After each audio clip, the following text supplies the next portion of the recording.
চিত্রনায়িকা অপু বিশ্বাস শাকিব খানের শুটিং স্পটে যেয়ে শুধুমাত্র বাংলাদেশের গণমাধ্যম নয়, ভারতের গণমাধ্যমেও সাড়া ফেলে দিয়েছেন। ছেলে আবরাম খান জয়ের সাথে শাকিব খানের ছবি দুই দেশের মিডিয়ায় সমানে আলোচিত হচ্ছে। ওদিকে অপু বিশ্বাস কি কারণে গিয়েছিলেন শুটিং স্পটে, তারপর কি হলো, সবকিছুই জানা গেছে এখন। অপু বিশ্বাস শিলিগুড়ি গিয়েছিলেন জয়ের জন্য একটি মানত ছিল বলেই সেই সময় শাকিব খান তাকে শুটিং স্পটে আসার কথা জানান, আর এতে করে বাবা ছেলে দেখা করিয়ে দেওয়ার জন্যই হাজির হন অপু বিশ্বাস। এরপর শাকিব খান ছেলে আর সাবেক স্ত্রীকে নিয়ে শপিং এ যান। কয়েকটি নির্ভরযোগ্য সূত্র থেকে জানা যায়, শপিং এর পরে নাকি শাকিব খান অপু বিশ্বাসকে নিয়ে কলকাতার কোন একটি হোটেলে গিয়েছিলেন, যে হোটেলে তিনি অবস্থান করছেন এবং তারা হোটেলের পাশাপাশি রুমে ছিলেন। তবে এই খবরের সত্যতা নিশ্চিত করেননি শাকিব খান বা অপু বিশ্বাস কেউ। অপু বিশ্বাস জানিয়েছিলেন জয়ের আব্বু তার যাওয়ার ব্যবস্থা, শপিং সহ অন্যান্য সব দিকেই খেয়াল রেখেছে, আর এ কারণেই শিলিগুড়ি যাওয়ার পথে জয় তার বাবার সাথে দেখা করেছে, সঙ্গে তিনিও ছিলেন। ওদিকে শাকিব খান এবং অপু বিশ্বাসের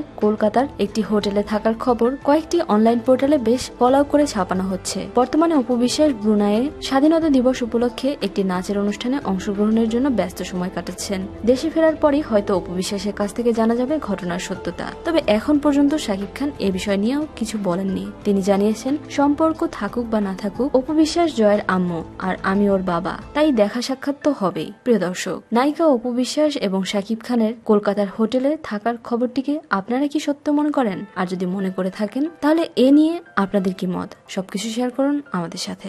শোবিজের আরো নিত্য নতুন খবর জানতে আমাদের সাবস্ক্রাইব করুন, লাইক দিন এবং কমেন্ট করতে ভুলবেন না।